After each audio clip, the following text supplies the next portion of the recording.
Oposicast. Orgulho em ser contra. Saudações, meus caros oposicasters, saudações, minhas caras oposicasters, sejam muito bem-vindos, sejam muito bem-vindas a essa edição do Oposicast número 11, que tá recheada, tem um monte de coisa e a gente tá com quase 2 meses de Oposicast, Marcelo Látaro. Exatamente, e diferente do governo, a gente sabe pra onde a gente vai. E aí, Fernando Cruz, sabe mesmo ou não? Sabemos muito bem, né? Contra até o final. E o governo sabe pra onde vai, não? Absolutamente não. Eu imaginei que você fosse falar isso com toda essa certeza. E é disso que eu gosto de você, Fernando Cruz. Muito obrigado. Muito de nada. E hoje, meus caros e minhas caras oposicasters, nós estamos contando com a presença de mais um convidado. A gente teve o Vinícius no Oposicast 9, teve a Ângela no Oposicast 10 e agora nós temos o Bruno Miranda, dono do podcast Contra Corrente, com a gente. Seja bem-vindo, Bruno. Olá, muito obrigado. Saudações a todos os oposicasters e todas as oposicasters. Eu tô muito feliz de estar aqui pra gente poder fazer aí alguma oposição. Muito legal, que bom, seja bem-vindo. É contra, é bem-vindo. Valeu. Está do lado. Antes da gente começar a falar com o Bruno, a gente vai trazer aqui o que é o podcast do Bruno também, vamos entender se ele é só de oposição ao governo, o que mais ele traz, o que mais que ele apresenta, mas eu tenho algumas coisas para falar antes. A primeira coisa que eu quero falar quero fazer um elogio e falar que eu fiquei muito feliz com um comentário no nosso Instagram. O comentário é da Camila Lira, sobre o episódio número 10 do Oposicast. Ela fala que ela é médica, neurologista, que ouviu a entrevista toda e tal, faz elogios, fala que concorda com muita coisa, mas também aponta que ela discorda, principalmente da questão do uso da eletroconvulsoterapia, e é muito legal ter esse espaço para mostrar que a gente a nossa opinião não vale 100%. A nossa opinião é, de fato, uma opinião, e que a gente abraça e aceita todo mundo que tem opinião contrária, inclusive, mas que aceita dialogar, que topa dialogar, que vem bater esse papo abertamente, com tranquilidade com a gente. Então, Camila, seja muito bem-vinda, comente sempre, a gente espera contar com a sua audiência sempre. Que legal que você resolveu comentar e, inclusive, discordar de algum ponto com a gente. Eu acho que oposição a gente faz assim, pelo menos é nisso que a gente acredita. Outra coisa que eu quero te perguntar, e agora sim, mais uma parte importante aqui desse começo do Oposicast, é se você já entrou no Apoia-se. Entra lá, apoia.se/oposicast, para dar uma força pra gente com a sua contribuição mensal e ajudar a gente a fazer esse Oposicast semanal com mais conteúdo bacana, com entrevistados e com pautas e com discussão e com muita coisa legal para você se manter informado, para você poder formar inclusive a sua opinião e ouvir o que a gente tem a dizer aí, e até discordar da gente, enfim. Mas então dá essa força lá pro Oposicast, apoia.se/oposicast. Além disso, no Instagram e no Twitter a gente tá como @oposicast, no Facebook Oposicast, e no e-mail para você vir pro nosso lado e para mandar o seu áudio ou para escrever o seu texto pra gente ler aqui é contato@oposicast.com.br. Certo, Marcelo? Certo, e no Apoia-se, como prometido, né? A gente tem lá como recompensa, e uma das recompensas é citar quem nos apoia, né? Então vale a pena citar já a Gabi Menacho, que tá nos apoiando, e o André Kanashiro. Muito obrigado aí, a gente precisa realmente desse apoio, que, como a gente sempre repete, vale repetir, os outros podcasts, a maioria deles tem patrocínio, tem anúncios. Por causa do nosso tema, do nosso teor, a gente nunca vai ter isso, né? Então a gente realmente precisa do apoio dos nossos ouvintes. Então, você acha que nenhuma empresa, Marcelo Látaro, vai vir aqui bancar 3 pessoas com convidados tão bonitos e de opinião forte pra falar mal desse governo? Cara, eu queria muito uma frente de empresários progressistas aí que topassem apoiar e manter aí um conteúdo progressista. Você não acha que a galera do Partido Novo vai vir incentivar esse podcast? Aí não. Não, até porque o Partido Novo... Qual é a cor do Partido Novo? É laranja, né? Então não. Ô, Dalu, piada não. Desculpa. Aqui é um podcast de notícias, não de humor. Valeu, galera que já tá apoiando, a gente conta com o apoio de todo mundo. Então vamos lá, vamos começar o Oposicast. A gente vai falar sobre 4 assuntos principais: Venezuela, um pacote anticrime do Super Moro, Bebiano e Previdência. Mas antes, vamos começar ouvindo o Bruno. Vamos lá. Bruno, conta aí, o que é o Contra Corrente? Por que você começou esse podcast? Conta tudo aí pra gente. Provavelmente, eu acho que o começo do meu projeto, que é o podcast Contra a Corrente, foi similar ao desejo de vocês criarem o Oposicast. Foi logo depois que a gente passou por aquele processo de eleição traumático do ano passado. Naquela correria de virar voto de última semana, a gente percebeu que tinha muita gente desinformada, muita gente que estava votando ou principalmente deixando de votar porque não sabia muito o que estava acontecendo. Eu percebi ali que a ausência de um campo mais progressista, de pessoas ligadas, né, mais à esquerda, se ausentou nos últimos 13 anos de alguma forma. Então, nesse vácuo, a gente precisa entrar. E aí, acho que falando de podcast, de movimento social, de qualquer tipo de pessoa que tenha alguma proposta ou que queira dialogar, é importante que a gente ocupe esse espaço agora, especialmente com esse governo que entrou. E por isso eu criei o Contra a Corrente. Contra a Corrente é um podcast que fala sobre política. A gente tenta trazer pessoas de outros movimentos políticos, pessoas que trabalham com movimentos sociais, qualquer gente que tenha algum assunto relevante, que tenha alguma pauta propositiva para trazer para os ouvintes. Então a gente está bem no comecinho do projeto. Você já está com 7 episódios online. Exato. Semana que vem ou na outra vem mais um, certo? A cada 15 dias você vai postar? Isso, a partir do último episódio a gente vai fazer quinzenalmente e no próximo episódio, muito provavelmente, a gente vai falar sobre uma organização que atua com dependentes químicos aqui na região do centro de São Paulo. Para quem se interessa por esses temas, a gente lançou episódios falando sobre música e ditadura, falando sobre o exílio do Jean Willis, fazendo toda uma retrospectiva do trajetória do Jean Willis. Falamos com médicos sobre o SUS. Então a ideia é trazer gente interessante. Eu ouvi todos os episódios, achei muito legal a forma como você conduz. Eu gostei muito do episódio número 5, Música é Arma, 2018 foi guerra, porque você mostra a abertura para a diversidade. Você tem rap e tem música brega. Exato. Você tem rock e Pablo Vittar. Enfim, eu acho que tem todo tipo de música proposta ali e o conceito é muito legal. E eu queria que você falasse um pouco mais do episódio do Jean Willis, porque acho que foi o de maior repercussão até agora.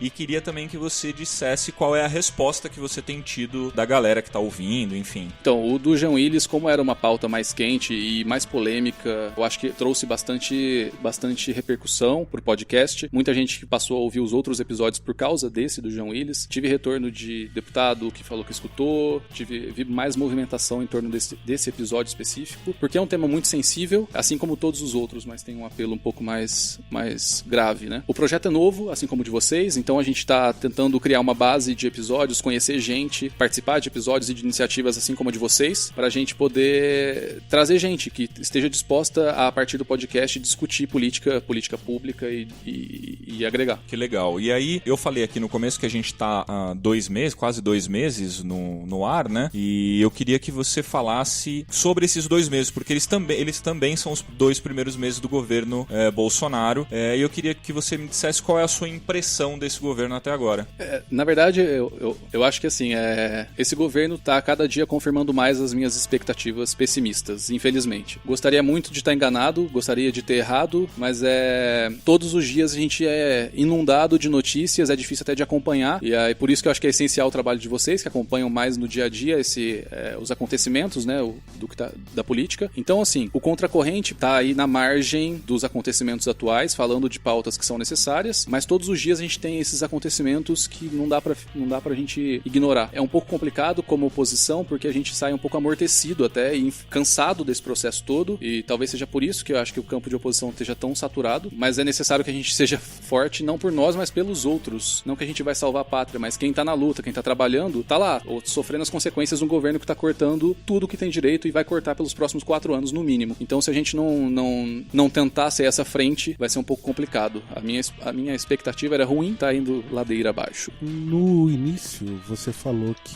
você sentiu a ausência de discussões do pessoal da esquerda, e por isso que a gente levou esse banho, aliás, essa rasteira, né, nas eleições começou em 2016, Sim. Né, com a eleição do Bolsodória, né? Exato. Então, assim, desde lá a gente vem levando socos continuamente, né? E parece que a gente não reage. E você falou que essa ausência, você percebe desde sempre, desde o começo, vamos dizer, 13 anos até, desde que o Lula foi eleito pela primeira vez, você falou assim, pô, aí a gente sumiu da discussão política.